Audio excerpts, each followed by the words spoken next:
What's up, you guys? I'm back. I'm back. It feels so weird, but yeah, I'm back. We didn't have an official intro thing, but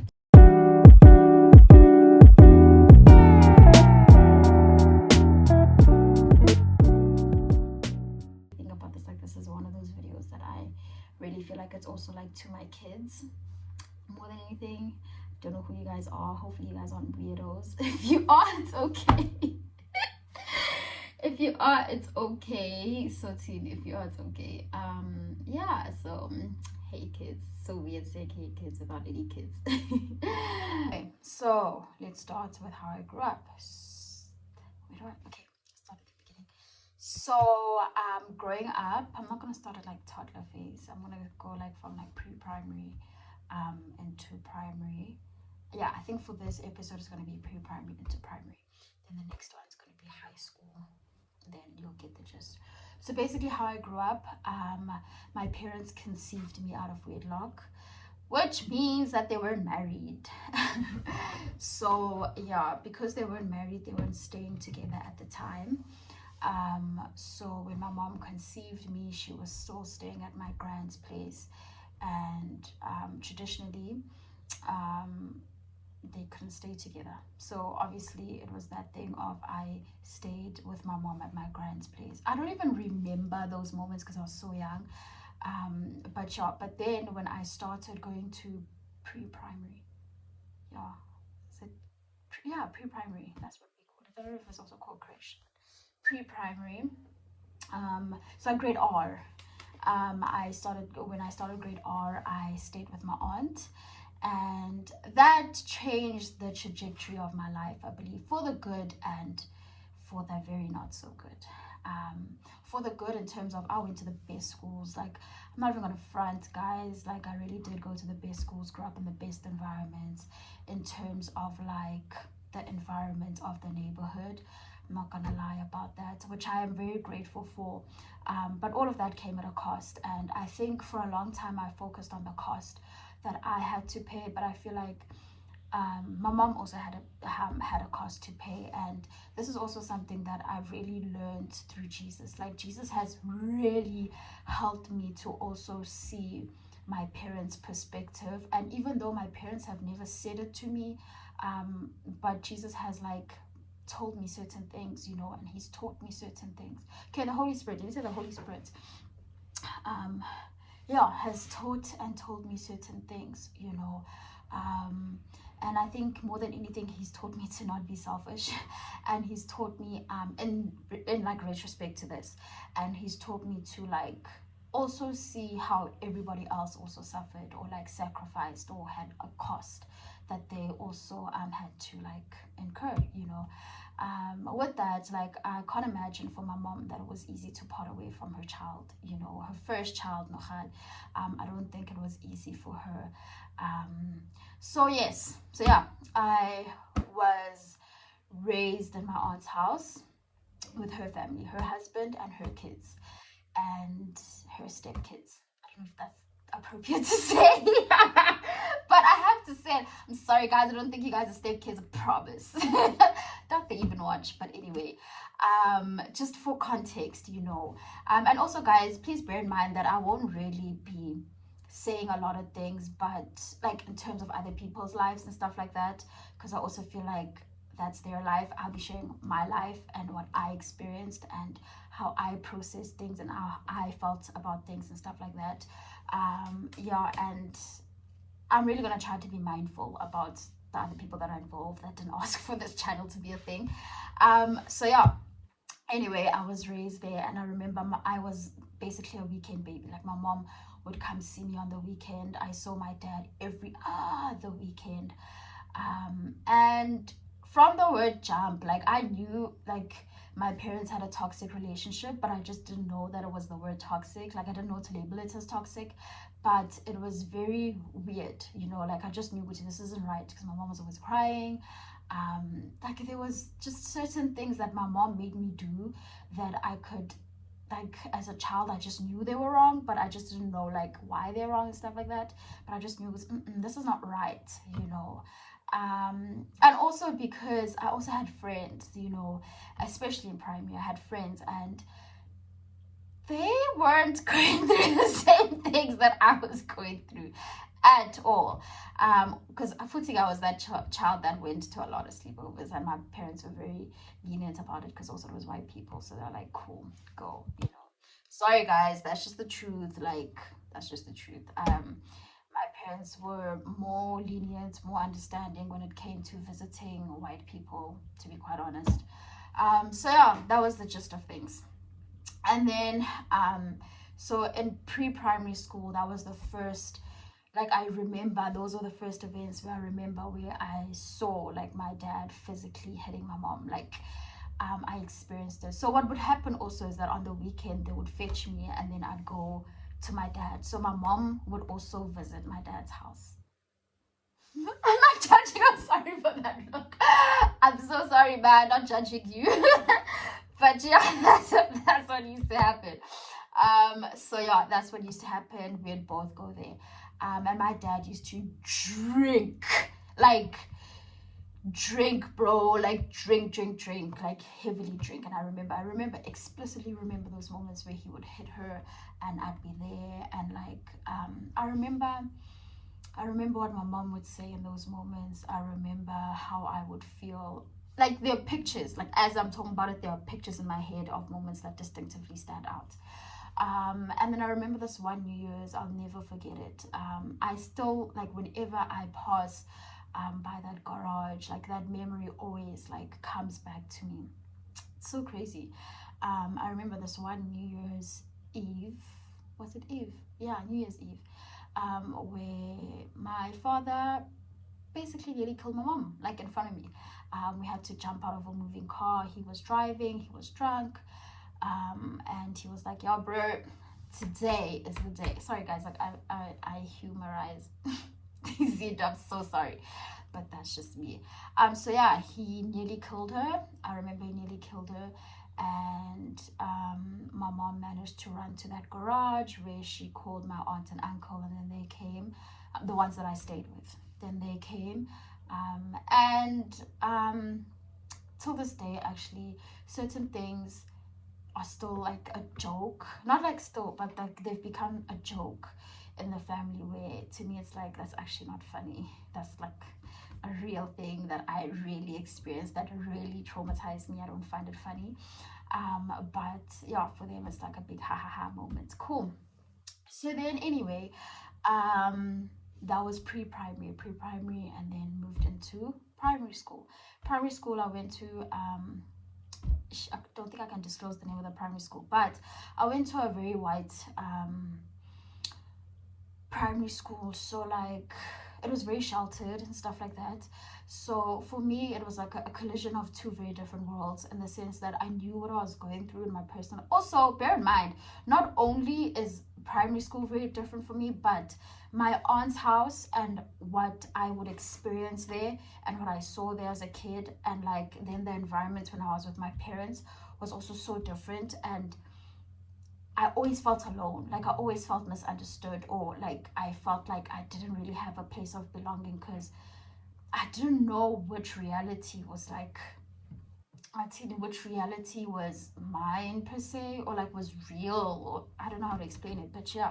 So it was like, I felt alone, because also I didn't know how to tell my parents. I didn't know if I could. I didn't know how to word it, but I just knew that it wasn't right. And at the same time, I couldn't tell my aunt and uncle how I felt and stuff like that,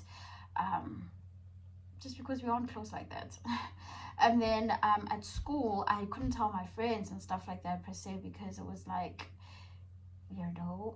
You know, white people didn't go through all of that stuff, you know. So like, their parents were happily married, and you don't want to be that black child that's like going through it and stuff, you know.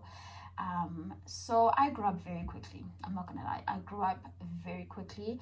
And I also very grew up, I very grew up, so I also grew up very alone, even though I was surrounded by people all the time. Cool. That raised insecurity, and I always wanted to fit in somewhere, because I just felt like I'm living in so many different lives and I don't know where I fit in, you know. Cool. So then I remember, okay, so then there are also moments that I explicitly remember, even in primary school, where my father had threatened my mom, like, would see he's gonna like kill her, like shoot her now, And I remember certain moments where in the like evening, like episode, not even in the evening, like at night, if he wanted to see us, we had to like run away from my grands or like jump through windows and stuff like that, because he was like demanding to see me, and stuff. And he would always be drunk when these things would happen. Yeah, so that was also like I remember in primary, grade 4 specifically, was a staff books class. I remember I was just crying, and that day I couldn't like hide the emotions of it, because I really thought my mom was going to die. You know what I mean? So I couldn't hide it, like I was crying in class. And I wasn't really the type of kid that used to cry. I am very good. Let me not say I am now. I don't think I am anymore. But I was very good at masking how I felt. Very, very, very good at masking how I felt. So that day I couldn't shame. Like I was crying. And Mrs. Stopper was like, bro, didn't sound like, what's going on with you, And then I told her, I was like, yeah, so like, listen, dude, my mom is about to die. My dad said he's literally gonna take her out. And I remember how shocked she was. She was like, so like, what the hell? What is this, So also that just confirmed my fears of like being the weird kid or like the black child with problems. So so then I remember they called my mom, and then I also like was so scared that now I'm in trouble with my mom as well, because you like just told my business at school. They called her, they told her what was happening and stuff like that. So yeah, and you know what, we didn't even have a conversation about that, weirdly enough. I don't know if they had a conversation, like my parents amongst themselves, I don't know, but like to me, nobody ever filled me in, nobody ever apologized, nobody, like, it was always just like, we are dealing with this, like, this is what's happening, we giving you this trauma, find a way to deal with it, we don't know. And I don't mean it in the sense that they didn't care. I don't know if they did care, to be quite honest. I'm guessing they did because they're parents. But I'm saying it in the sense that that's just the reality of what happened. And I don't know. I think maybe it's also that thing with Black people and communication and how kids are supposed to be seen and not heard. So I don't know. Cool. So then that's how I grew up. And then now in the house where I was growing up, I'm looking at the time. It seems like a lot, but let's carry on. In my aunt's house, I always felt out of place. Like, I always felt out of place. Like, yeah, like it was just always, when I misbehaved, I couldn't just misbehave because I'm a child and I'm misbehaving. When I misbehaved, it was a matter of, you're so rude and we're like giving you a good life and we're doing this for you, and like you shouldn't be misbehaving, you should be so grateful that this is happening to you. And guys, I'm not gonna front, I was a rude kid. Like, granted, I was rude. Like, I was rude, but growing up now, I just feel like I was never given the lead ground of being a child. Like, she's rude because she's a kid, or she's rude because she's probably going through so much and she doesn't know how to deal with these different things that are happening, So, but I will not say, Wuti, those certain things were coming from nothing. I was rude. I was a rude child. And I remember certain things that I used to do. I remember certain things that I would say. I remember it. So it was always that thing where I always felt ostracized. Ostracized. Hey! Let me stop. So yeah, I always felt like, I don't belong here, bro. And I remember every time my mom would come and then she'd have to leave for work on the Monday morning. So she would leave for work and leave for the week. I would cry. Like, my world is falling apart. But I would cry, bro. And like, one would think, it's something that I'd get used to. But like, no, bro. Like, I would cry. So yeah, that's how I grew up. So I really missed out on the nurture. I missed out, man, on that relationship that a child is supposed to have with their parent. So yeah, so I grew up quite alone. I grew up very angry. Oh, I was very angry, and I think in primary it was a lot of rudeness and stuff like that. But in high school it was anger. Like in high school it was anger. But I'll get into high school later on. But in primary, it was a lot of rudeness. Yeah. So I grew up feeling alone. I grew up not having a place where I felt like I belonged. Um, so yeah, that was my primary life. Um, like even with the little things, like when like you and your siblings would get into a fight or something, like I never felt like I could go and report because these are not your parents. Like they don't care for you like that. And it got confirmed in certain things that I would experience. Like I remember at school we had market day. So, and also, guys, I don't want this to be like an episode where it feels like I'm speaking badly on my aunt and uncle. I'm gonna get into what Jesus did for me in that regard. But I remember even at market day, I got my mom because lads, we used to have mom. Oh, I just disclosed where I went to school. Okay, but whatever. Honestly, we had market day in grade 6. So what you would do is like you would sell things and then you can go buy at other stores and stuff like that. So cool. So I got my mom these 2 hair clips. And then my aunt was like, why don't you get me a hair clip? And I'm like, oh no, I got these for my, like, I don't have money like that. And then it was a matter of, oh, you should give me a hair clip because if it wasn't for me, you'd still be at issue with my grandstays, which is like in my kaya. So I don't know if I can disclose. I don't know, but I won't. So yeah, she'd be like, you'd still be staying there, and they kiki ha about it. So those certain things, man, just really confirmed for me. Would say like, yeah, sorry, bruv.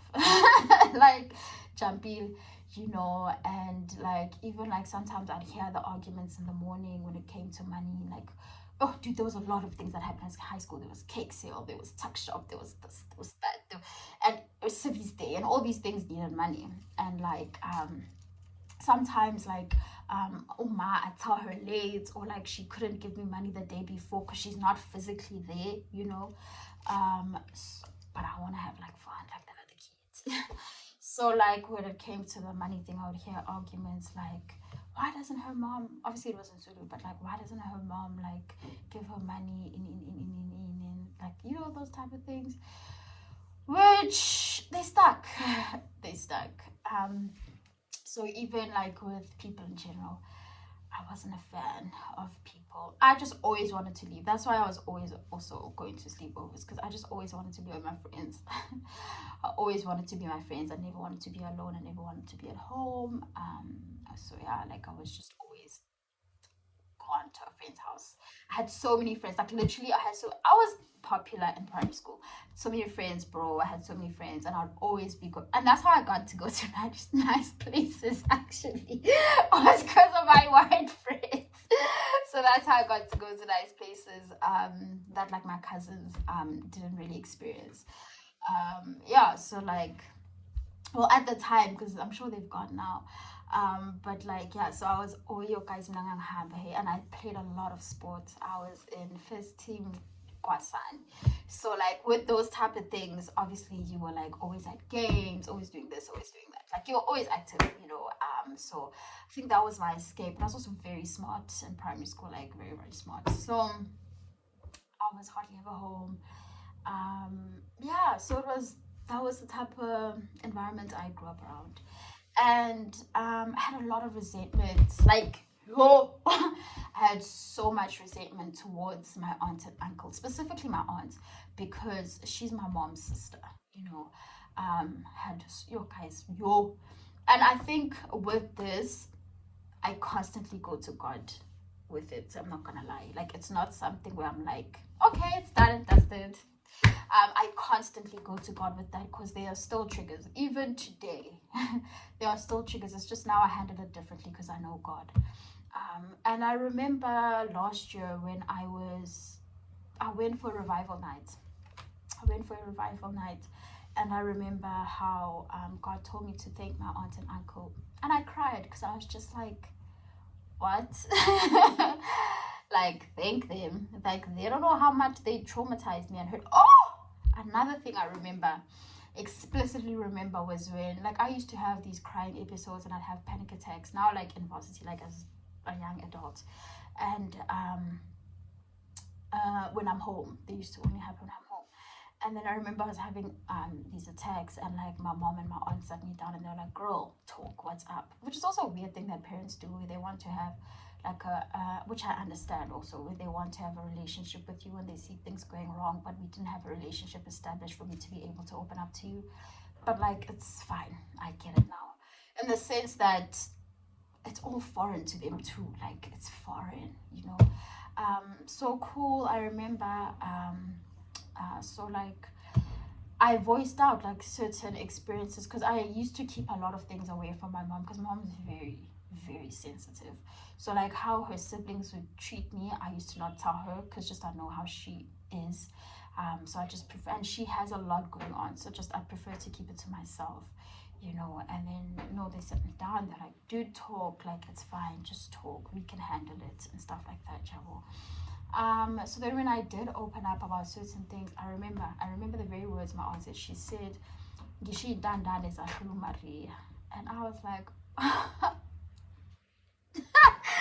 okay, cool, you know. So for me, that like like it shut me down. I was just like, I am never, ever, you know, doing that again, you know. So I shut down. So then when God told me, you could see, like, I remember it when God told me, you could say I should thank them. I was like, for what? Like, literally, that's literally where I was like, nah, and I started crying, because it just felt like, bro, does God know what he's asking me to do? Like, I will thank them, what do you mean, you know?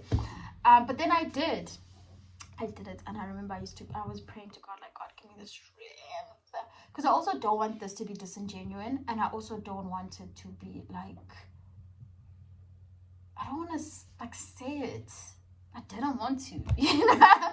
Then I was, Lord, did I cry? Like, I cried to God. I cried, and I was like, God, I don't understand why you do this. This is so hard. But then I did, and I really feel like something broke in my relationship with them. Then, like, something not broke in a bad way, obviously, but like something broke, man. It's like a wall, like, kind of broke, and I think I just started to humanize them as well. And like I say, Guti, I had so much resentment towards my aunt. I think it got better after that, you know. Yeah, cool. And then, so how I found Jesus, I'm gonna get that into that later on, because I found him in my university. Well, he found, I don't know, but we found each other. I mean, he always knew me. He always knew me. He was always around. But I, like, you know, in varsity. And I say this to say that I didn't come to Jesus because I had life figured out, and I didn't turn to Christianity because it made sense. Um, Bruh, I grew up like in tough conditions, and Jesus has been the only place where I found acceptance, where I found belonging, where I found love. And I remember reading the scripture in the Bible where I don't remember if I don't know, it wasn't the angel speaking to Jesus. It was just like telling us about Jesus. I think it's in Matthew somewhere. And like the story of Jesus basically. And he was saying that, and it was saying that he was an outcast amongst his own people. So I was like, oh, you just like me. So I found like a belong, and that happened even after I had been saved. Like, this was just during my time with him, you know. And I was like, oh, okay, you're just like me, you know. And then that also just confirmed, I have a place in him. Like, he gets it, he understands, you know. And yeah, and with that also, I just want to encourage any person that's going through something similar, that I promise you, Jesus is the only place where you will find refuge, where you will find love, where you'll find belonging. Even till today, I confess that thing of, I reject the spirit of, I renounce the spirit of rejection, and I take upon the spirit of adoption, because I've been adopted into God's family. So it's an everyday walk thing. Hey, I'm not gonna lie to you guys, it's an everyday walk thing, because for me, my natural thing or my default setting is to isolate and just be by myself. And just, yeah, that's just me naturally. That's where I feel safe. So it's hard for me to like build a relationship with people. It's hard for me to trust people. It's hard for me to put myself out there. But yo, guys, Jesus really, like, he is so patient. Like, he's been so patient with me, and what he has revealed to me also about my parents, specifically about my dad as well, because I feel like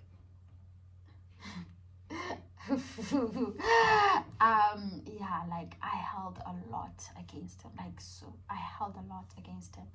And I remember watching Lisa Bevere where she was sharing her story about her father, and she said Uguti, God told her to tell her dad, Uguti, you were the best dad, and she had like an abusive dad. And then I was like, best dad. and then God just confirmed it with he, like, yeah, your dad is also the best dad to what he knew and how he grew up. This is the best right now that he could be, obviously until he gets saved. But you've had the best of your dad in terms of, because he also had a rough childhood. He was in the army.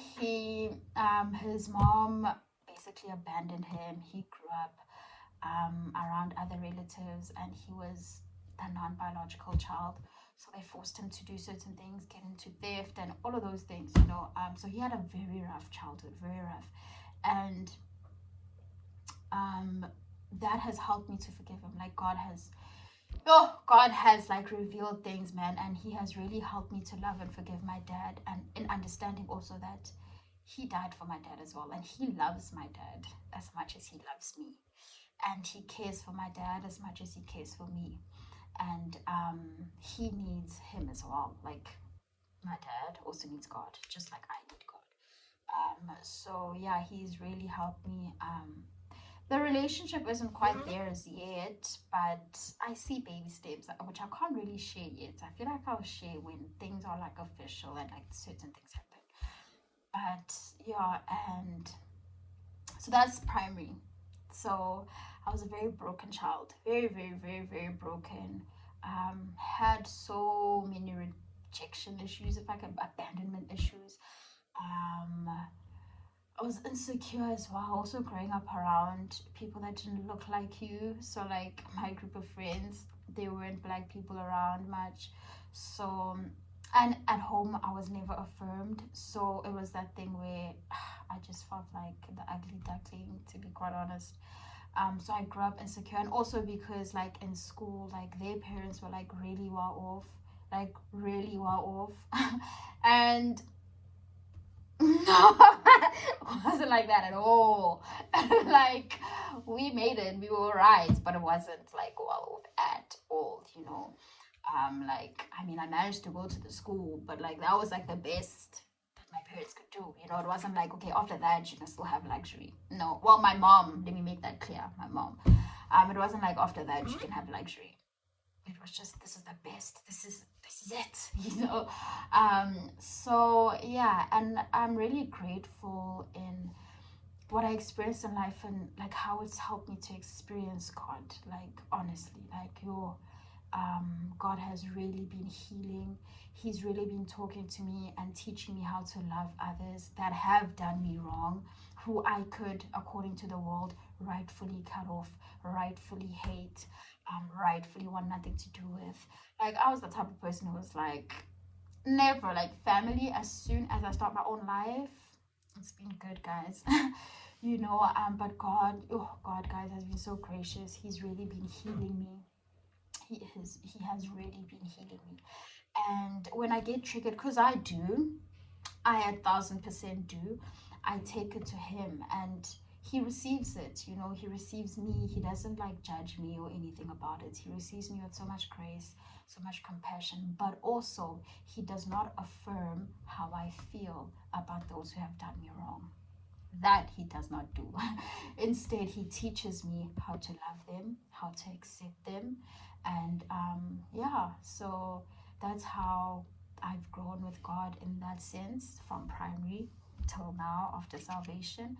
And I'll carry on when it comes to high school, and then I'll also link it to salvation and Jesus afterwards. And then are we gonna do varsity? Varsity feels so recent.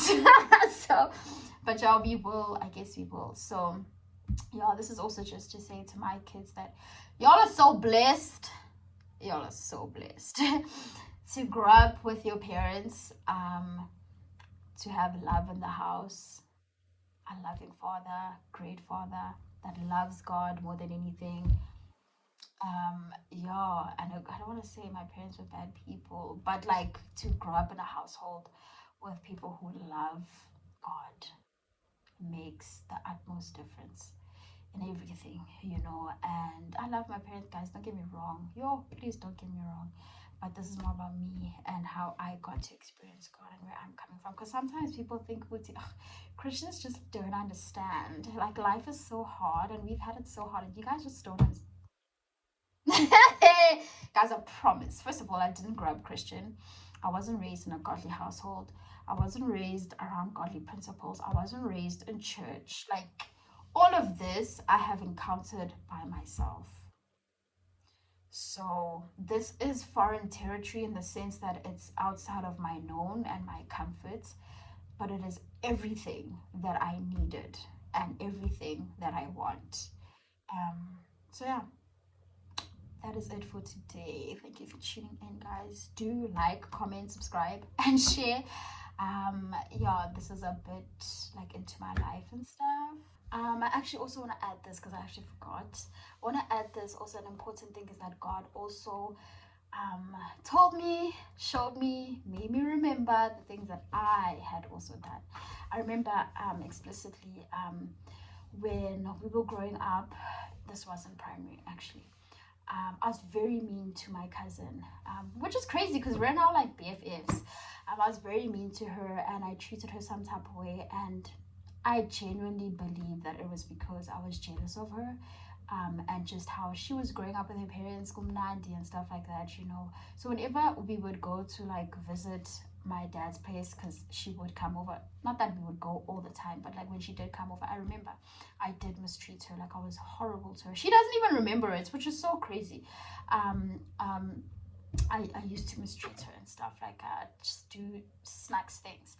And I remember also within the house, her older sister, who's her stepsister.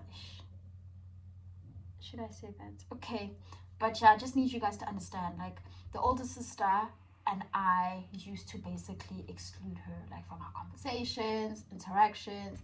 It was like always us and then her, and like we were the only three girls in the house. Yeah, for most of the time. So yeah, so that was sus. So I remember I was going to write my test. I think it was this year early. Was it this year? I don't remember which year it was, but I think it was this year early. And God played it in my head like a movie. He played it in my head like a movie, and I remembered it. And I sent her a VN there and then. I was like, dude, I'm so sorry. I just remembered that I used to do 1, 2, 3, 4, 5. I'm so sorry for the way that I treated you. It wasn't right, you know. And yeah, so guys, I just know, guys, bro, I know I know that God is so present in my life. And I see it, man. I see it because naturally I would just mind certain things and be like, oh well, I was a kid, I don't know better, it is what it is. You know. But yeah, so like when you come to God, I think also another thing to be very mindful of is not that he will point out your sin or point out your wrongs, but he will make you aware of things that you need to reconcile. He will make you aware, and from a loving place, you know, because when he showed me that it wasn't to judge me, he gave me an option to apologize and to be open and reconcile in that way with my cousin. Like, we were still BFFs even like before I apologized, but you know. And I don't know what those things do in the next person's life, you know. I never know if that is God trying to plant a seed in that person's life. I don't know what God is doing all the time, you know, in another person's life, but I just obey what he puts in my heart to do and what he tells me to do. So yeah,